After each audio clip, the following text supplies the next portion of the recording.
ke belakang, dibilang kan, ikut saya ke belakang. Begitu ke belakang, dia bilang ngacau, berkaca kayak gitu kan. Nah, karena di belakang itu adanya kaca itu di depan toilet, akhirnya saya masuklah di situ. Begitu saya kacanya kan bulat tuh. Saya ngaca, saya kaget di situ. Loh, kok kamu? Saya bilang kan. Yang saya lihat itu gambar wajahnya Tuhan Yesus.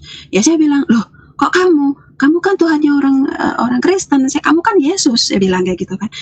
Ngapain kamu nemuin aku? Dia bilang kayak gitu. Ngapain kamu nemuin aku? Dia senyum sambil tangannya begini. Dia bilang, kamu anakku, aku bapakmu. Dia bilang gitu kan. Terus aku jawabnya, anak aneh. Gak mungkin lah. Kamu tuh kan Tuhannya orang Kristen. Saya tuh kan Islam. Gak mungkin. Saya bilang kayak gitu. Mau apa? Mau ada apa? Katakan kayak gitu. Lalu dia senyum. Besok kamu pulang. Kamu sekolah ya. Dia bilang kayak gitu. Aneh-aneh lagi nih orang. Saya bilang kayak gitu. Dari situ saya dari begini tersenyum, terus lama-lama hilang dan kembali ke wajah saya. Ya. Selamat malam. Selamat malam Bapak. Ya, suaranya bisa agak keras sedikit? Tes 1 2. Ya, mantap. Haleluya.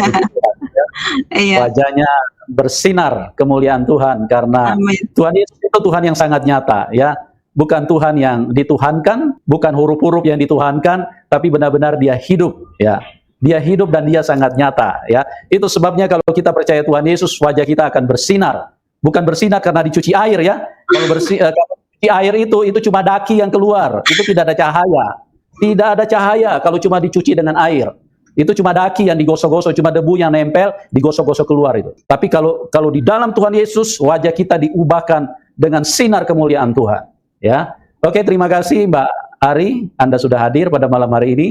Mungkin saya tidak perlu terlalu panjang untuk menguraikan, Anda sendiri yang akan menceritakan bagaimana kisah yang begitu luar biasa, Anda berjumpa dan berjalan bersama dengan Tuhan Yesus, seperti seorang bapa yang menuntun anaknya, atau seperti seorang sahabat sejati yang siap menyerahkan apapun yang ada di dalam hidupnya. Oke Mbak Ari, waktu dan tempat saya serahkan kepada Anda, dimulai dari latar belakang dulu. Silakan. Oke, shalom semuanya saudaraku, dimanapun Anda berada. Perkenalkan, nama saya Ari Mulyani, saya dari Lampung. Saya mau menceritakan bagaimana saya itu bisa bertemu dengan Tuhan Yesus. Sebelumnya, saya mau menceritakan latar belakang saya dulu. Saya dilahirkan dari keluarga Muslim, tapi Muslimnya bukan Muslim yang begitu taat, ya sedang-sedang. Ibu saya sinden, bapak saya juga seniman, lalu nenek saya itu dukun beranak melahirkan, lalu kakak saya yang dari bujang itu sudah menjadi paranormal. Kakak pertama saya laki-laki. Nah, dulu saya masih kecil, itu sekitar umur berapa ya, kelas 5 SD lah. Kelas 5 SD itu orang tua saya pisah, bercerai.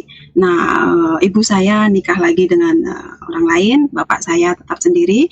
Saya tidak mau ikut ibu ataupun bapak, saya ikut nenek. Sampai lulus SD.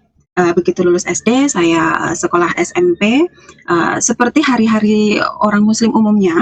Orang Muslim umumnya ya ngaji, ya sholat, ya apa seperti itu. Tapi kalau bapak saya itu tidak mengajarkan sholat, tidak. Tapi saya cari sendiri sama kakak saya perempuan, itu mencari sendiri, pergi ke musola seperti itu, karena yang terdekat dari rumah itu musola. Jadi masih kecil-kecil gitu pergi ke musola, ya ikut-ikut belajar ngaji, belajar sholat seperti itu. Ya bisa, cuman ya namanya anak kecil ya bisanya ya bisa aja kayak gitu kan. Lalu setelah saya pindah ke tempat bapak saya sekolah SMP, di situ saya sudah mulai sudah agak mengerti lah sedikit-sedikit ngaji itu, sudah sampai Al-Quran. Lalu kelas 2 itu saya mulai ada pertanyaan-pertanyaan. Saya sudah hatam 2 kali waktu itu, sudah hatam 2 kali di Al-Quran.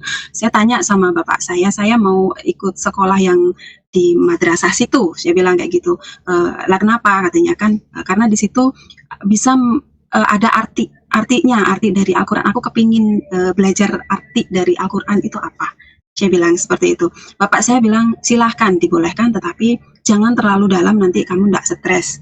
Kamu nanti jangan terlalu dalam begitu. Saya bilang oke.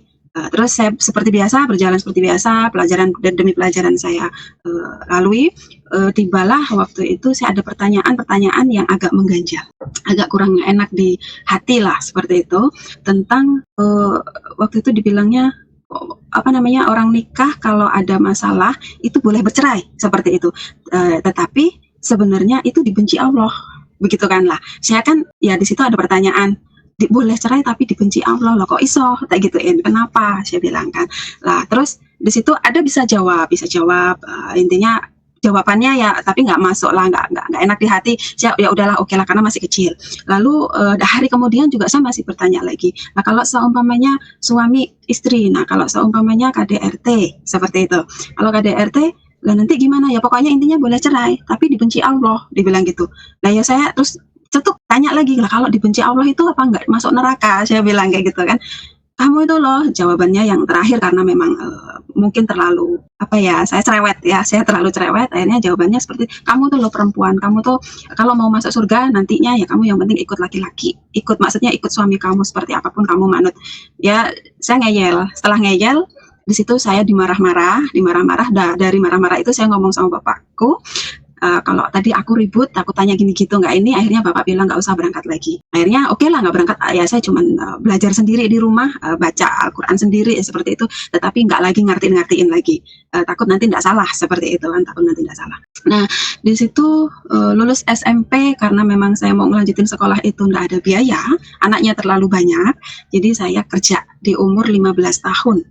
Di umur 15 tahun itu saya udah pergi kerja ke luar kota, ya kerja apa aja seperti itu, sampailah sekitar, kalau teman-teman saya itu umur segitu banyak yang sudah pada nikah.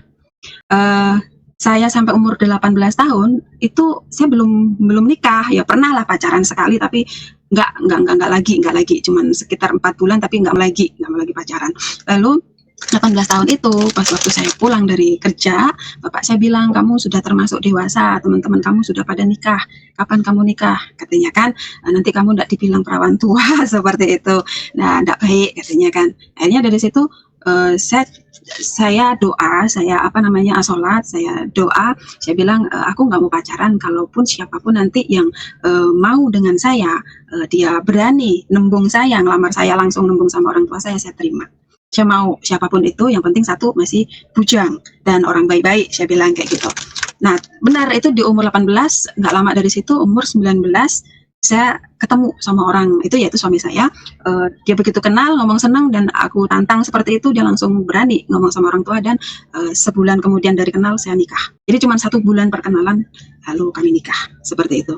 Nah di perjalanan, di saat kami nikah, kami kan sama-sama muslim ya, di perjalanan itu ya namanya orang tanpa pacaran tuh ya kaget pastinya, ya nggak tahu sifat latar belakang seperti apa itu, belum tahu sama sekali, taunya cuman ini orang tua saya, ini kakak saya, ini adik saya, seperti itu doang.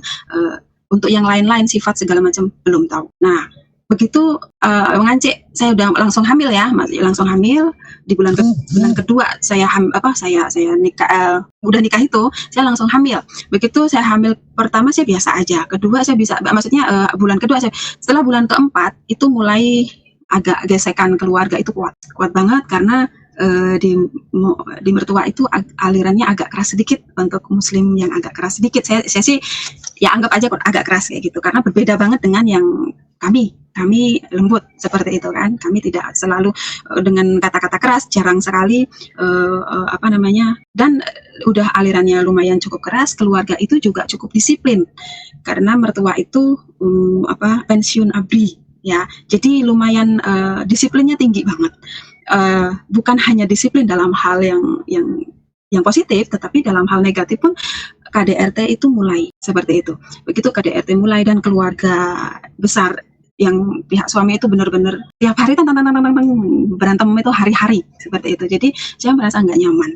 Begitu saya merasa nggak nyaman, saya ngomong, saya protes, saya bilang kayak gini nih nggak bener, masa iya sih keluarga kok kayak gini tiap hari berantem, saya bilang kayak gitu. Itu saya mulai nggak sukain lah gitu. Akhirnya saya karena nggak disukain, saya pulanglah ke orang tua saya. Seperti biasalah seperti itu, tapi suami saya memang keras banget. Masih hamil itu saya sering ditendang sampai pernah pendarahan, tapi saya bersyukur walaupun nenek saya itu tidak mengenal Tuhan, tetapi dia punya keahlian di bidang untuk apa namanya, dukun pijit tadi, dukun beranak tadi. Saya cuma lari ke tempat nenek saya dan saya cuma dipegang perutnya, habis itu besoknya udah normal lagi, nggak keluar lagi darah yang pendarahan itu. Nah setelah itu saya seperti biasa lagi, oke lah, sudah dimaafin kayak gitu, seperti biasa lagi. Dan di umur 7 bulannya, saya di 7 bulanin seperti biasa umumnya orang 7 bulan, dimandiin kembang, pakai kelapa muda seperti itu. Terus ada marhabanan juga, lalu ada baca surat Yusuf. Kalau laki-laki biar ganteng anaknya, nanti kalau perempuan nanti biar cantik seperti Maria. Jadi nanti dibacain di Maria sama di surat Yusuf, itu di Al-Quran ada. Lalu setelah 7 bulan selesai, 8 bulan itu ada ribut besar lagi. Akhirnya suami saya diusir sama mertua. Diusir sama mertua. Karena suami diusir ya otomatis saya ya agak gimana ya, nggak enak gitu kan ya. Masa iya suami pergi, masa saya di situ diem aja kan. Akhirnya saya pergi pulang ke orang tua saya. Ternyata suami saya ada di orang tua saya. Begitu. Nah di situ mulai ada sebulan lagi, di situ udah umur 8 bulan lebih sedikit, hampir mau ngelahirin. Berantem lagi sampai saya ditendang lagi perut saya jatuh dari ranjang. Itu benar-benar gelundung. Itu dengan perut besar umur 8 bulan lebih seperti itu. Dari situ orang tua marah-marah ya, sampai bilang pokoknya kamu kalau kayak gitu terus nanti begitu lahir udah kamu cerai aja, seperti itu. Kamu keterlaluan banget, dibilang kayak gitu. Kamu nggak ngeliat istri kamu hamil, apalah bla bla segala macam. Saya cuma nangis. Akhirnya saya berangkat ke dokter juga. Saya berangkat ke dokter untuk ngecek semuanya karena kan belum wayahnya melahirkan, takutnya nanti ada apa-apa. Kata dokter, nggak ada apa-apa. Jadi saya kembali lagi, saya cuma dikasih vitamin saja sampai mau ngelahirin. Nah, begitu ngelahirin, ya oke lah, nggak masalah, dengan lahir dengan sehat dan puji Tuhan, anak saya normal, tidak ada masalah apapun, walaupun sering pendarahan di umur 4 bulan, waktu kandungan sampai 8 bulan juga jatuh. Puji Tuhan anak saya sehat, tidak kurang satu apapun. Lalu di perjalanan saya pindah lagi ke mertua lagi karena memang belum punya rumah sendiri. Jadi masih sana sini di tempat mertua. Saya bikin di pekarangan mertua, saya bikin gubuk sendiri. Di situ saya belajar untuk mandiri, belajar untuk berdikari sendiri seperti itu. Nah di situ baru umur 3 bulan saya masuk rumah itu ya, gubuk itu. Nah suami kerasnya tambah lagi. Anak saya yang waktu itu umur 1 tahun itu sudah sering dipukul, sudah sering ditendang, sampai saya itu untuk melindunginya itu babak belur. Dan kalau suami saya itu menghajar kami, itu orang tua ikut, mertua itu ikut. Yang belain saya cuma mertua laki-laki yang langsung mengambil anak saya gitu. Tapi kalau ngambil anak saya kan otomatis saya tetap diketuki ya, kayak gitu. Nah dari situ intinya saya nggak kuat. Lalu mertua itu semakin nggak suka sama saya, yang perempuan terutama. Kalau yang laki nggak ada masalah, yang perempuan semakin nggak suka karena apa-apa saya dibela sama mertua laki-laki, karena memang dilihat saya nggak pernah melawan seperti itu. Nah di situ ibu mertua semakin bikin fitnah kayak gitu. Nah di situ saya cuma bilang kalau saya di sini terus saya nggak akan bisa berubah, tapi aku harus gimana, saya masih punya anak kecil yang masih butuh disusuin seperti itu, karena waktu itu umur 1 tahun. Lalu ada karena memang kecilnya aku itu umur 3 tahun itu indigo ya, kata mama saya dari umur 3 tahun itu sudah bisa melihat sesuatu, tetapi karena itu masih bahaya saya ditutup seperti itu. Kalau dukun itu bisa seperti itu, dia bisa nutup penglihatan itu. Lalu karena itu memang dari lahir, otomatis begitu saya dewasa itu bisa ngebuka lagi, bisa kebuka sendiri.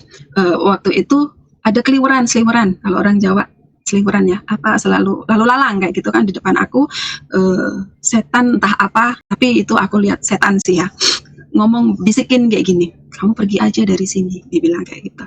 Kamu tuh di sini nggak dihargain, kamu pergi aja, kamu cerai aja, katanya kayak gitu.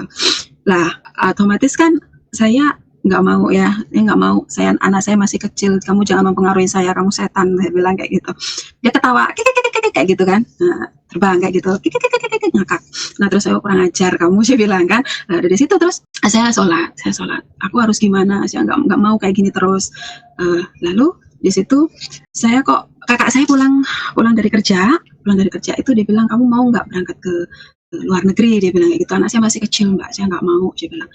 ya nanti disape dulu, kalau memang kamu di situ terus kamu nggak akan berubah, kamu akan gitu terus, suami kamu nggak akan berubah juga, dia bilang kayak gitu.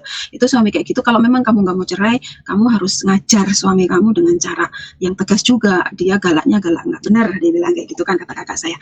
Akhirnya di situ anak saya umur 2 tahun, udah lepas susu ya, saya berangkatlah ke Singapura. Karena dulu kan prosesnya agak lama kan, di PT itu persaingannya cukup ketat. Saya berangkat itu di PT sekitar 6 bulan, lalu saya berangkat ke Singapura. Di Singapura sekitar 1,5 tahun karena memang banyak masalah ya, karena memang banyak masalah di rumah. Saya pergi itu bawa masalah, otomatis di pikiran, di hati itu selalu nggak enak kayak gitu kan, selalu merenung anakku gimana, mana waktu itu kan belum ada HP ya, tahun 2003 2004 itu belum ada HP. HP itu masih sangat mahal, ada tapi masih sangat mahal, jadi ya aku belum punya. Lalu juga aku mau ngirim surat itu juga males kayak gitu, malesnya ya karena ngelihat udah disuruh cerai seperti itu, udah disuruh cerai, jadi ya enggak lah, yang penting aku tahu, aku yakin anakku sehat seperti itu. Lalu di situ selama 1,5 tahun seperti biasa pula, karena kan memang kalau dapat majikan Cina, mohon maaf ya, dulu kalau sekarang udah berbeda. Kalau dulu itu nggak boleh sholat, nggak boleh pokoknya banyak hal yang tidak diperbolehkan, banyak hal ini nggak boleh, itu nggak boleh, ini nggak boleh, nah seperti itu. Dari situ saya kan ya punya akal lah dipakai. Saya bawa kain panjang, kalau orang Jawa itu jare. Nah itu saya pakai lengan panjang, kaki ketutup panjang juga. Nah jari itu untuk tutupin begini, saya sholat. Karena saya dapat ruangan sendiri, saya dapat kamar sendiri. Jadi setiap malam, karena bisanya sholat cuma malam, kalau siang nggak bisa karena kerja. Jadi setiap malam saya sholat cuma Isya, Maghrib, sama kalau mau itu tahajud, kalau enggak ya enggak. Tapi saya juga bawa Al-Quran kecil segini, karena Al-Quran kecil segini ini kan bisa disakuin ya, maksudnya bisa masuk tas kemanapun, bisa dibawa seperti itu. Jadi di situ saya setiap malam pun ngaji, nggak ketang cuma di dalam hati atau cuma umi kayak gitu kan, tapi setiap malam saya ngaji. Di titik yang agak berat banget, hari-hari itu agak berat banget, hari Minggu, majikan itu lagi ada acara, pergi, dia pamit ngomong kalau nanti aku pulang malam seperti itu, jadi kamu baik-baik di rumah, makan cukup, disediaan juga, terserah kamu makan apa aja silahkan, yang penting anjingnya dijaga, dikasih makan. Dia bilang kayak gitu. Oke, saya bilang hari Minggu pagi jam 9 itu kan saya akan mainan sama anjing, mereka udah pergi dari jam 7, aku mainan sama anjing jam 9 pagi hari Minggu, itu mainannya keluar ke pagar kayak gitu ya, saya ambil, mainan lagi, keluar lagi ya, seperti itu. Lalu nggak lama anjing aku itu keluar, itu yang biasanya itu dia di tempat rumputan, itu ada di plester ya, dicupin. Nah di situ saya agak gerutu. Saya teriak-teriak, aku agak gerutu waktu itu. Saya bilang, kamu nih loh orang biasanya ngising di sana kok kamu nya di sini. Saya bilang kan, saya agak marah gitu. Sambil nyekatin, di situ masih nyekatin lantainya, bersihin itu nya itu, ada suara manggil saya. Dibilang, Ari, dibilang kayak gitu kan. Ih, apa itu? Ada suara. Ya saya pikir setan karena udah bisa melihat, tetapi nggak tiap hari juga, maksudnya hal-hal yang perlu saya ungkapkan mungkin saya bisa, tapi kalau enggak ya enggak, seperti itu. Saya nggak mau, karena kalau ngeliat setan tuh capek, badannya capek banget seperti itu. Jadi di situ kok ada suara kayak gitu kan, tapi kok Jawa, nggak mungkin, udahlah tak cuekin lagi. Nah terus suara itu ada lagi, manggil lagi, Ari katanya kan, Ndo katanya. Terus kok Ndo sih, siapa sih, alah bodo amat lah, saya bilang kayak gitu. Saya bilang itu, saya cuekin, saya main seperti biasa, aktivitas seperti biasa. Sore hujan nih, karena kerjaan udah selesai semua, otomatis saya mainan lagi sama anjing kan, setelah mainan, bola itu keluar lagi di garasi, luar garasi kan.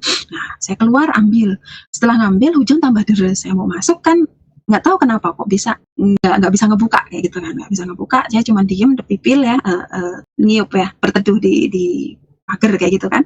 Situ anjingnya nyamperin saya sambil gini-gini kan, pegang kaki saya kan, sambil kayak intinya manggil masuk kayak gitulah. Nah terus saya cuma elus kepalanya, ya nanti ini bentar lagi mungkin bisa dibuka, saya bilang ini susah dibuka.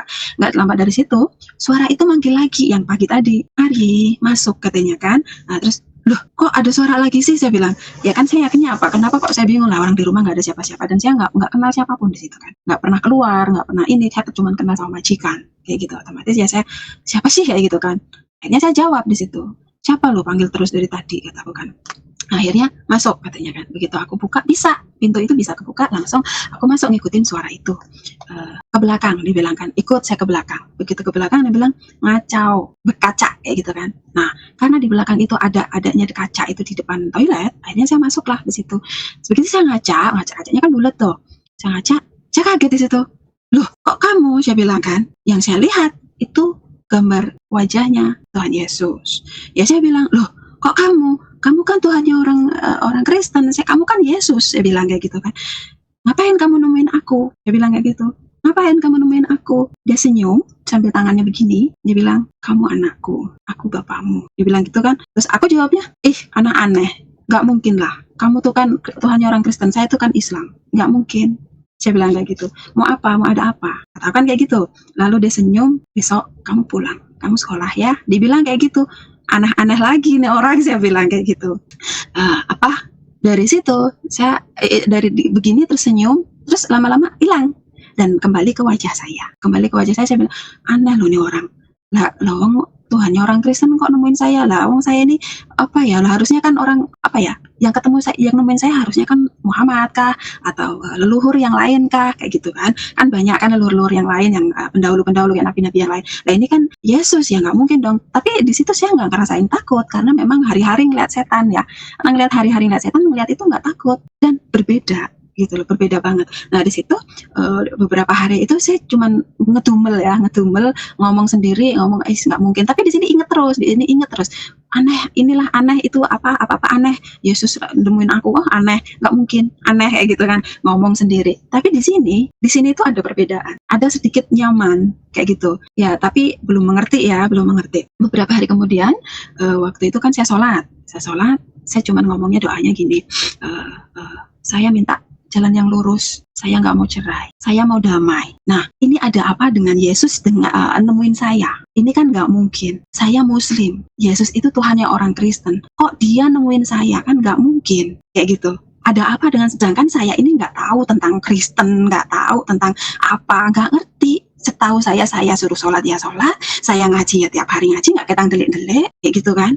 Ya pokoknya saya melakukan apa yang memang ini kan di Muslim ya, karena memang saya Muslim ya, apa yang ini kan. Nah terus hari-hari saya tetap seperti itu doanya. Pokoknya saya minta jalan yang lurus, saya minta damai, saya nggak mau cerai. Lalu itu kan ketemunya hari Minggu. Di malam Jumatnya biasanya kalau saya itu habis sholat maghrib atau sholat isya itu baca Yasin. Kalau setiap malam Jumat itu minimal 3 kali. Nah di saat itu karena memang doaku kok kayaknya semakin naik lagi, semakin itu lagi yang didoakan.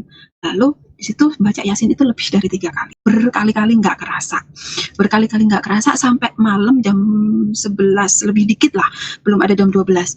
Di situ saya bilang gini, aku mau sholat tahajud lah nanti, saya bilang kan. Tapi aku mau tidur dulu. Karena apa? Kalau nggak tidur dulu itu kan kurang baik. Mas, nggak tahu ya, kurang afdal atau gimana gitu. Pokoknya tidur dulu baru boleh sholat tahajud. Nah, saya tidur sekitar 2 jam, jam 2. Aku nggak ngidupin alarm kan jam 2. Saya bangun, begitu saya bangun, saya langsung seperti biasa, wudhu apa segala macam, saya sholat tahajud. Nah, begitu saya sholat tahajud, di tahiyat akhir ya, sujud yang terakhir itu tuh ngerasain di sini kayak ada yang megang. Ini dipegang terus kayak gitu kan, itu rasanya hangat, kayak gimana itu jalar ke belakang ke seluruh tubuh tuh kayak kesetrum gitu, kayak gitu, kayak kesetrum kan ya. Aneh ya, kuping aku tuh kayak semua tangan aku tuh ngerasain beda banget. Saya bilang kok aku mau nangis kayak gitu, mau ketawa, mau nangis, ini ngapa sih badan aku kenapa? Saya bilang kayak gitu. Lah habis itu sudah kerasa semua, udah agak lama sekitar 10 menit. Itu saya duduk, udah selesai tuh saya duduk. Begitu saya duduk, saya tahiyat akhir kan, mau salam lirik kanan lirik kiri gitu. Di depan saya ada yang belum salam tuh, ada yang duduk, lalu tangan dia ini beginiin saya. Terus saya waktu itu langsung ngerasain nangisnya bener-bener keluar ya, bener-bener nangis. Dia bilang, kamu minta damai? Ya, aku damai itu. Kamu cari jalan yang lurus untuk menyelesaikan masalahmu? Ya, akulah jalan itu yang lurus. Kamu mau tidak cerai? Ya, aku kehendaki itu. Seperti itu, lalu saya melihat langsung. Saya nggak berani nunduk lagi karena ini kayak udah nggak bisa ngomong apa-apa. Saya ngelihat langsung ini mahkota duri. Di sini darah bercucuran, seger banget. Lalu di sininya pokoknya ada darah mengalir begini, kanan kiri mengalir. Yang satu pegang tongkat kayak gitu. Yesus. Di situ dia bilang, aku anak, kamu anakku, aku bapakmu, ikut aku. Dia bilang kayak gitu. Saya nggak bisa ngomong apa-apa, tapi hati saya ngomong, kamu siapa? Aku bapakmu. Jawabnya dia kayak gitu. Padahal itu dalam hati, kamu siapa? Karena kan aku nggak boleh ngomong karena masih sholat. Saya masih begini, kan? Kamu siapa? Dijawab, aku bapakmu. Akulah jalan yang kamu cari. Tidak ada jalan lain yang menuju ke Bapa kalau tidak melalui aku, dibilang kayak gitu. Di situ saya nggak bisa ngomong apa-apa sampai nangisnya lama, cukup lama. Lalu saya ingat saya masih sholat belum salam. Saya salam kanan, salam kiri. Akhirnya begitu saya tanya, sebenarnya kamu siapa? Saya bilang kan. Dia senyum. Dia di sebelah aku, dia duduk di sebelah aku, pindah di sebelah aku, dia rangkul saya dari samping begini, diginiin, tenang, bukan kamu yang memilih aku, tetapi akulah yang memilih kamu. Saya masih nggak ngerti, karena kan ya memang saya nggak ngerti apa-apa, gitu kan. Itu kayak rasanya tuh kayak dipeluk seorang bapak yang luar biasa. Saya merasakan kasih sayang Bapak yang benar-benar, ini loh, Bapak yang sesungguhnya. Saya waktu itu saya sempat ngomong, Bapakku itu di rumah, kamu nggak mungkin Bapakku, karena Bapakku di rumah. Kamu kan roh, saya bilang. Nggak mungkin, aku tahu kamu roh, tapi kamu beda, kamu baik banget sama aku, saya bilang. Sebenarnya kamu tuh siapa? Bolak-balik, padahal sudah dijawab aku bapakmu, tapi aku masih tanya terus. Lalu terakhir malam itu dia bilang, besok kamu pulang, kamu pergi ke Hong Kong sekolah, gitu kan. Lalu saya semalaman itu dari jam 2 sampai pagi, sampai subuh saya nangis. Nangis itu kayak meluapkan unek-unek. Kok aku begini ya, kayak curhat gitu lah. Kayak curhat. Dia cuma beginiin, ya, kayak gitu aja. Lalu sampai pagi saya sholat lagi subuh seperti biasa. Nah, hari-hari itu saya merasakan sukacita, unik, nyaman kayak gitu kan, nyaman di hati itu nyaman. Tapi di sini masih bertanya terus. Di sini masih bertanya, saya bilang, sebenarnya ada apa sih dengan aku, kok Tuhannya orang Kristen tuh nemuin aku kayak gitu. Kok Yesus ini nemuin aku, sebenarnya ada apa dengan aku? Tapi nggak apa-apa lah, saya bilang, yang penting orang itu baik kok. Walaupun kata orang itu ini roh ini, tapi aku ngelihat roh ini satu ini baik banget sama aku. Aku bisa curhat, aku nggak takut, nggak seperti setan yang lain seperti itu kan, roh-roh yang lain yang dia suka nakut-nakutin, dia suka ngagetin, dia suka pokoknya mempengaruhi hal-hal negatif. Ini yang saya rasain beda. Lalu di situ di hari berikutnya, waktu itu hari apa ya? Minggu kalau nggak salah. Ya, minggu lagi itu pagi, majikan pergi lagi. Tapi waktu yang hari Minggu kedua itu saya nggak mainan sama anjing, tidak. Cuman hari itu majikan bilang, kamu hari ini istirahat, kamu nggak usah ngapa-ngapain. Pokoknya kamu hari ini istirahat total. Dia bilang kayak gitu. Jadi di situ saya kan nggak ngapa-ngapain, nanti ke dalam kamar, paling keluar cuma makan kayak gitu, nanti masuk lagi ke dalam kamar tiduran. Nah, di saat itu saya duduk sambil baca Al-Quran ya, lalu saya tuh ngomong gini, kalau memang kamu benar Bapakku, sebenarnya apa sih yang membuat orang Kristen itu menyembah kamu? Saya bilang kan. Dia datang langsung kayak ada aja di sebelah aku. Dia bilang, sini, kata dia kayak gitu. Datang lagi, saya bilang kayak gitu kan.